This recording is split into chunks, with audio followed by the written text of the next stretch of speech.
Alice's Adventures in Wonderland. Chapter 11. Who Stole the Tarts?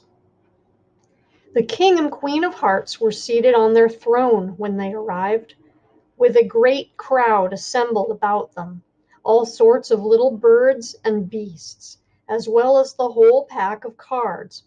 The knave was standing before them in chains, with a soldier on each side to guard him, and near the king was the white rabbit with a trumpet in one hand and a scroll of parchment in the other. In the very middle of the court was a table with a large dish of tarts upon it. They looked so good that it made Alice quite hungry to look at them. I wish they'd get the trial done, she thought, and hand round the refreshments. But there seemed to be no chance of this, so she began looking at everything about her to pass away the time.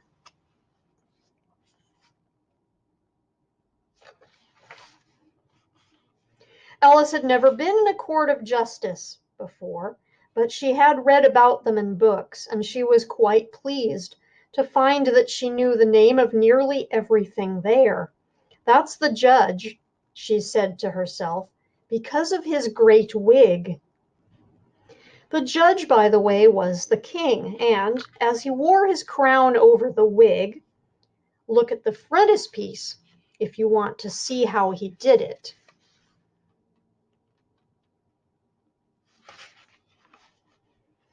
He did not look at all comfortable, and it was certainly not becoming. And that's the jury box, thought Alice, and those 12 creatures. She was obliged to say creatures, you see, because some of them were animals and some were birds. I suppose they are the jurors. She said this last word 2 or 3 times over to herself, being rather proud of it, for she thought, and rightly too, the very few little girls of her age knew the meaning of it at all. However, jurymen would have done just as well. The 12 jurors were all writing very busily on slates. "What are they doing?" Alice whispered to the Gryphon. "They can't have anything to put down yet before the trial's begun." "They're putting down their names," the Gryphon whispered in reply, "for fear they should forget them before the end of the trial." "Stupid things!" Alice began in a loud, indignant voice, but she stopped herself hastily, for the white rabbit cried out, "Silence in the court!" and the king put on his spectacles and looked anxiously round to make out who was talking. Alice could see, as well as if she were looking over their shoulders, that all the jurors were writing down "stupid things" on their slates, and she could even make out that one of them didn't know how to spell stupid, and that he had to ask his neighbor to tell him. A nice muddle their slates'll be in before the trial's over, thought Alice. One of the jurors had a pencil that squeaked. This, of course, Alice could not stand, and she went round the court and got behind him, and very soon found an opportunity of taking it away. She did it so quickly that the poor little juror, it was Bill the Lizard, could not make out at all what had become of it. So, after hunting all about for it, he was obliged to write with one finger for the rest of the day.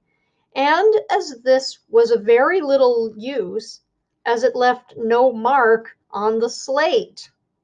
"Herald, read the accusation," said the king. On this, the white rabbit blew 3 blasts on the trumpet, and then unrolled the parchment scroll and read as follows: "The Queen of Hearts, she made some tarts, all on a summer day. The Knave of Hearts, he stole those tarts, and took them quite away." "Consider your verdict," the king said to the jury. "Not yet, not yet," the rabbit hastily interrupted. "There's a great deal to come before that." "Call the first witness," said the king, and the White Rabbit blew 3 blasts on the trumpet and called out, "First witness!" The first witness was the Hatter. He came in with a teacup in one hand and a piece of bread and butter in the other. "I beg pardon, your Majesty," he began, "for bringing these in, but I hadn't quite finished my tea when I was sent for." "You ought to have finished," said the king. "When did you begin?" The Hatter looked at the March Hare, who had followed him into the court, arm in arm with a Dormouse. "14th of March, I think it was," he said. "15th," said the March Hare. "16th," said the Dormouse. "Write that down," the king said to the jury, and the jury eagerly wrote down all 3 dates on their slates and then added them up and reduced the answer to shillings and pence. "Take off your hat," the king said to the Hatter. "It isn't mine," said the Hatter. "Stolen!" the king exclaimed, turning to the jury, who instantly made a memorandum of the fact.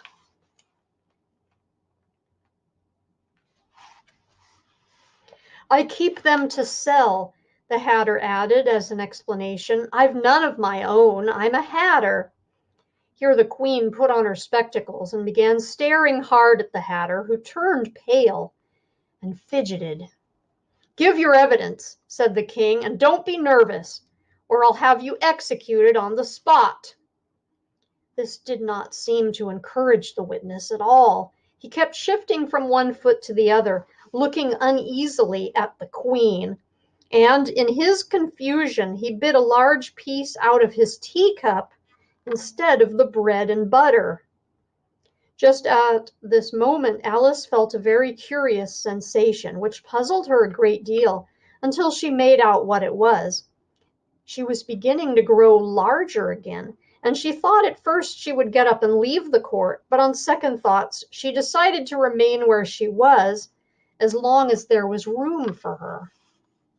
"I wish you wouldn't squeeze so," said the Dormouse, who was sitting next to her. "I can hardly breathe." "I can't help it," said Alice very meekly. "I'm growing." "You've no right to grow here," said the Dormouse. "Don't talk nonsense," said Alice more boldly. "You know you're growing too." "Yes, but I grow at a reasonable pace," said the Dormouse, "not in that ridiculous fashion." And he got up very sulkily and crossed over to the other side of the court. All this time the queen had never left off staring at the Hatter, and just as the Dormouse crossed the court, she said to one of the officers of the court, "Bring me the list of the singers in the last concert," on which the wretched Hatter trembled so that he shook off both his shoes. "Give your evidence," the king repeated angrily, "or I'll have you executed, whether you are nervous or not." "I'm a poor man, your Majesty," the Hatter began in a trembling voice, "and I hadn't begun my tea, not above a week or so, and what with the bread and butter getting so thin, and the twinkling of the tea—" "The twinkling of what?" said the king. "It began with the tea," the Hatter replied. "Of course twinkling begins with a T," said the king sharply. "Do you take me for a dunce? Go on." "I'm a poor man," the Hatter went on, "and most things twinkled after that, only the March Hare said—" "I didn't," the March Hare interrupted in a great hurry. "You did," said the Hatter. "I deny it," said the March Hare. "He denies it," said the king. "Leave out that part." "Well, at any rate, the Dormouse said," the Hatter went on, looking anxiously round to see if he would deny it too, but the Dormouse denied nothing, being fast asleep. "After that," continued the Hatter, "I cut some more bread and butter." "But what did the Dormouse say?" one of the jury asked. "That I can't remember," said the Hatter. "You must remember," remarked the king, or I'll have you executed. The miserable hatter dropped his teacup and bread and butter and went down on one knee. I'm a poor man, your majesty, he began. You're a very poor speaker, said the king. Here one of the guinea pigs cheered and was immediately suppressed by the officers of the court. As that is rather a hard word, I will just explain to you how it was done. They had a large canvas bag, which tied up at the mouth with strings. Into this they slipped the guinea pig head first and then sat upon it. I'm glad I've seen that done, thought Alice.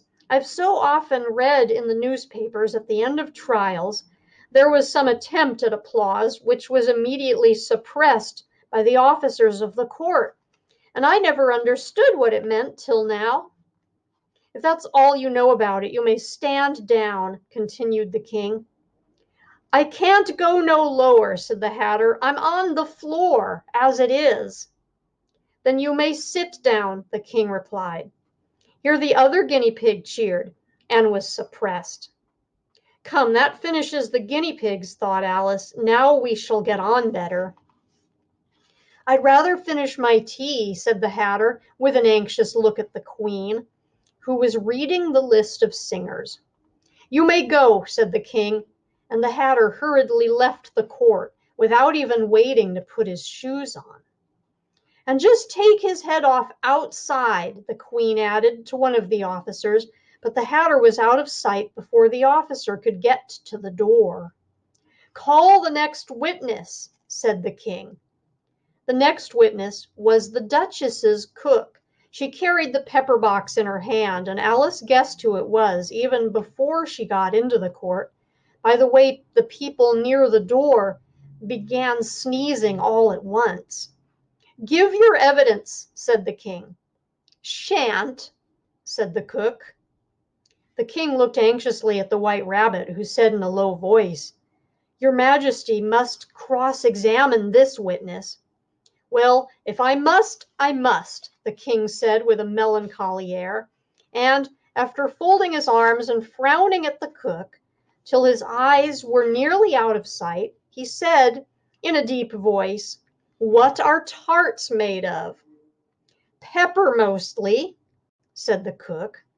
Treacle, said a sleepy voice behind her. Collar that dormouse, the queen shrieked out. Behead that dormouse. Turn that dormouse out of court. Suppress him. Pinch him. Off with his whiskers. For some minutes the whole court was in confusion, getting the dormouse turned out, and by the time they had settled down again, the cook had disappeared. Never mind, said the king, with an air of great relief. Call the next witness. And he added, in an undertone to the queen, Really, my dear, you must cross-examine the next witness. It quite makes my forehead ache. Alice watched the white rabbit as he fumbled over the list, feeling very curious to see what the next witness would be like. For they haven't got much evidence yet, she said to herself. Imagine her surprise when the white rabbit read out, at the top of his shrill little voice, the name Alice.